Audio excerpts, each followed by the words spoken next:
شبر صاحب آپ یہ دیکھیں کہ سوتر منڈی فیصل آباد کی اگر آپ بات کریں یا ننکاری بازار راولپنڈی کی بات کریں تو یہاں پر تو پرچی لکھ کر سادہ پرچی پر ٹریڈ ہوتا ہے. وہ ایک دکاندار دوسرے کو اپنی نام کی پرچی لکھ کے بھیج دیتا ہے, اگلا دکاندار 10 کروڑ کا مال دے دیتا ہے اس کو گودام سے اٹھا کر.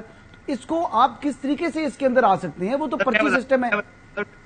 سر مجھے ایک بتائیے کہ نرنکاری بازار میں جو سامان بک رہا ہے یہ کہاں سے آ رہا ہے؟ میں آپ کو یقین سے کہتا ہوں, میں نے آج آرٹیکل لکھا ہے, نرنکاری بازار میں جو سامان بک رہا ہے اس میں سے $4 بلین کا سامان جو ہے پاکستان افغان ٹرانزٹ ٹریڈ کا, وہ افغان ٹرانزٹ سے اسمگل ہو کے آتا ہے. میں آپ کو اس کو اور کلیریفائی کر دیتا ہوں. پاکستان میں 1 گز بھی ریشمی کپڑا نہ بنتا ہے نہ امپورٹ ہوتا ہے. اور آپ نے بازار میں دکانیں دیکھی ریشمی کپڑے کی, یہ کپڑا کہاں سے آیا ہے پتا ہے آپ کو؟ یہ سارا کپڑا افغان ٹرانزٹ ٹریڈ کا ہے. یہ 4 بلین کی ٹریڈ ہے.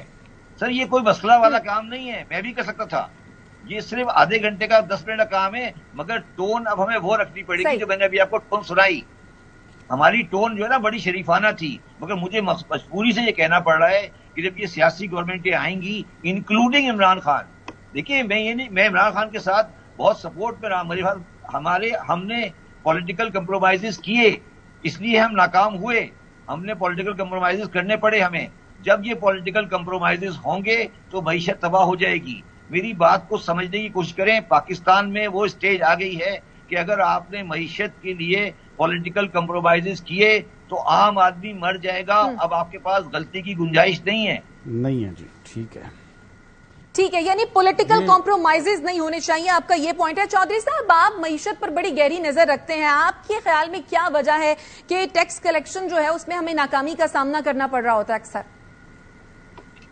جی اس میں 3 چیزیں ہیں. پہلے تو یہی بتا دیں شبر زیدی صاحب کہ جب رو پیٹ کے ہم مر گئے ہیں کہ یار یہ جو شناختی کارڈ ہے اس کو ہی آپ اس کا NTN نمبر ڈکلیئر کریں, تمام لوگ جو آپ آٹومیٹکلی اس میں آ جائیں گے. آج تک تو ہوا نہیں.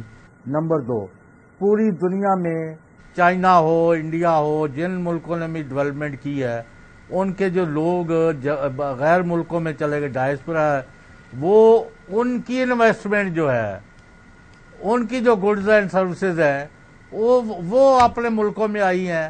آپ کے لوگ, آپ کو میں حلفیہ کہہ سکتا ہوں, $40-50 بلین پاکستانی امریکہ یورپ والے یہاں انویسٹ کرنے کو تیار ہیں, لیکن جو آپ ان کے ساتھ کرتے ہیں ان کا حشر کرتے ہیں اس کی وجہ سے وہ $1 لگانے کو تیار نہیں. اس کے بعد آپ دیکھتے ہیں کہ بیلجیم کی سابق وزیر اعظم رہ گئی ہے اور وہ ایک چھابڑی پر کپڑے بیچ رہی ہے. ابھی آپ چاہتے ہیں تو میں ویڈیو چلوا دیتا ہوں.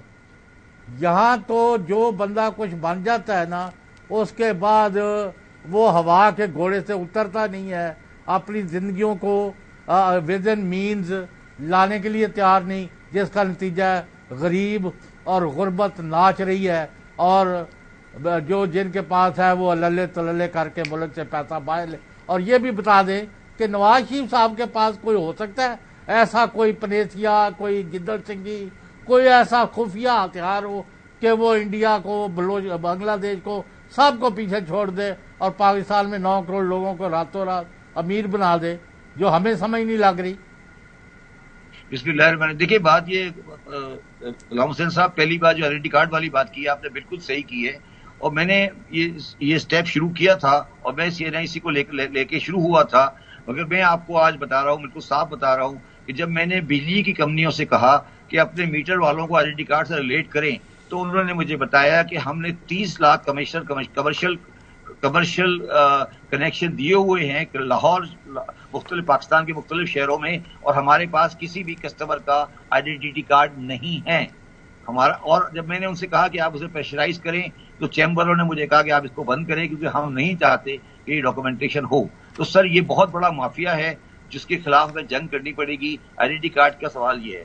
دوسرا جو سوال ہے غلام حسین صاحب, سب سے بڑی بات یہ ہے کہ پرانے زمانے میں آپ کو یاد ہوگا ہمیں 70s میں 60s میں جو بندے جن کو نکالا جاتا تھا کرپشن میں, ان کی فائل پہ لکھا جاتا تھا لیونگ بیونڈ یور مینس, کہ آپ اپنی حیثیت سے زیادہ پہ رہ رہے ہیں. اس لیے ٹیکس کے جو کرپٹ افسران ہوتے تھے وہ گاڑی لے کے دفتر نہیں آتے تھے.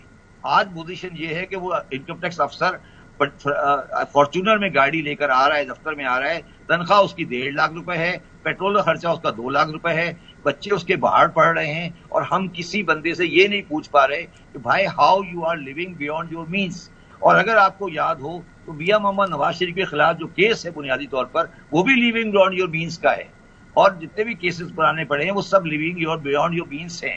اگر آپ آج تمام پاکستانی سرکاری افسروں کو یہ کہیں کہ وہ یہ ایکسپلین کریں کہ وہ جس طرح رہ رہے ہیں, جو ان کے گھر ہیں, وہ کس طرح اپنے میز میں رہ رہے ہیں, میں آپ کو یقین سے کہہ سکتا ہوں کہ پاکستان کے بہت سارے مسئلے حل ہو جائیں گے. میرے پاس جب میں چیئرمین FBR تھا, میرے پاس جو افسران کام کرتے تھے اس میں سے 70% ایسے لوگ ہیں جن کی فیملیز کے پاس کینیڈین نیشنلٹیز ہیں, اور وہ کینیڈا میں کوئی کام نہیں کرتی, اور ان کو سارے پیسے پاکستان سے جاتے ہیں. تو آپ کو پہلا کام تو یہ کرنا ہے کہ dual nationality of the government service بند کر دیں, یہ جو آپ نے ڈیول نیشنلٹی پہ. دوسری بات آپ کو یہ کرنی ہے کہ یہ سیکورٹی کے نام پر آپ نے جو 5-5, 6-6 گاڑیاں رکھی ہوئی ہیں اور بڑی بڑی گاڑیاں رکھی ہیں, ان کو بند کر دیں. جس آدمی کو اپنے سیکورٹی کا مسئلہ ہے وہ دفتر سے نہیں نکلے اور ویڈیو پہ ڈیل کرے. غلام حسین صاحب, میرا میاں نواز شریف کے پاس کوئی گیدڑ سنگھی ہے نہیں. اب میاں نواز شریف پہ آ سکتے ہیں. میاں نواز شریف کا جہاں تک سوال ہے, میرا اپنا خیال ہے کہ وہ خود بھی ریئلائز کر چکے ہیں کہ گیدڑ سنگھی کوئی نہیں ہے, اور وہ بیان اب صرف یہ کہہ رہے ہیں کہ نواز شریف آئے گا, وہ یہ نہیں بتا رہے کہ کیا کرے گا. دیکھیے مگر اس میں غلام حسین صاحب یہ بھی تو دیکھ لیں نا, وہ جو گیدڑ سنگھی کی آپ بات کر رہے ہیں اس کو سننے کتنے لوگ آ رہے ہیں, یہ بھی تو دیکھیں نا. اگر 100, 200, 500 لوگ اگر اس گیدڑ سنگھی کو سننے آ رہے ہیں, اس کا مطلب یہ تو وہ تو خود ہی ظاہر کر رہا ہے نا کہ وہ پبلک کی بات نہیں ہے. اگر ان کی بیٹی کھڑی ہو کے کہہ رہی ہے کہ نواز شریف کے پاس گیدڑ سنگھی ہے, تو ہم اس کو سیریس کیوں لے رہے ہیں؟ میں تو اس کو سیریس نہیں لے رہا, آپ سیریس لے رہے ہوں گے. میں تو نہ اس بیٹی کو سیریس لے رہا, نہ ان کے والد صاحب کو سیریس لے رہا. وہ میں یہ کہہ رہا ہوں آپ کو, ہم ان کو ڈسکس کیوں کرتے ہیں؟ وہ تو آپ دیکھیں نا کتنے لوگ آئے تھے شادری میں, چیک کر لیں کتنی بڑی گلی تھی, کتنے لوگ آئے تھے, چیک کریں. اور آج بھی آپ نے پڑھ لیا ہوگا حمزہ شہباز سے ناراض ہیں کہ جناب آپ کے جلسے میں بندے کیوں نہیں آئے. تو سر وہ تو پبلک کو تو اندازہ ہے نا کہ پبلک کیا چاہتی ہے, سب کو اندازہ ہے, سب کو پتا ہے. تو سر گیدڑ سنگھی تو صرف ان کے گھر کی ہے نا جی. گیدڑ سنگھی کو کس نے ریکگنائز کس نے کیا؟ ابھی وہ 8 مہینے ان کے بھائی حکومت کر کے گئے ہیں, وہ گیدڑ سنگھی بھائی نے کیوں نہیں کر لی؟ صحیح, ٹھیک ہے, بالکل آپ ٹھیک کہہ رہے ہیں کہ بجائے اس کے کہ بار بار یہ کہا جاتا کہ کوئی گیدڑ سنگھی ہے جس کی وجہ سے سب کچھ ٹھیک ہو جائے گا, اس کی بجائے ہونا تو یہ چاہیے کہ کوئی روڈ میپ پراپر طریقے سے دیا جائے کہ ملک کی معیشت کو بہتر کس طریقے سے کیا جا سکتا ہے. ناظرین, ایک اور اہم معاملہ, بینک اکاؤنٹ میں جو پاکستانیوں کا پیسہ پڑا ہوا ہے وہ کتنا محفوظ ہے, اس پر بہت سارے سوالیہ نشانات بھی اٹھ گئے. ڈپٹی گورنر اسٹیٹ بینک نے ایک بیان دیا جس کے بعد کافی زیادہ بے چینی بھی پھیلی. سلیم مانڈی والا صاحب نے ایک بیان دیا تھا, انہوں نے کیا کہا تھا آپ کو وہ سنواتے ہیں. Under the new protection system جو کہ وہ لائے ہیں, اس میں 5 لاکھ روپے تک اکاؤنٹ سیکیور ہیں, اس کے اوپر سیکیور نہیں. مطلب وہ آپ کی ذمہ داری ہے, آپ جس بینک میں بھی رکھیں, اگر وہ بینک کل بینکرپٹ ہو جاتا ہے تو وہ آپ جانے آپ کا بینک جانے.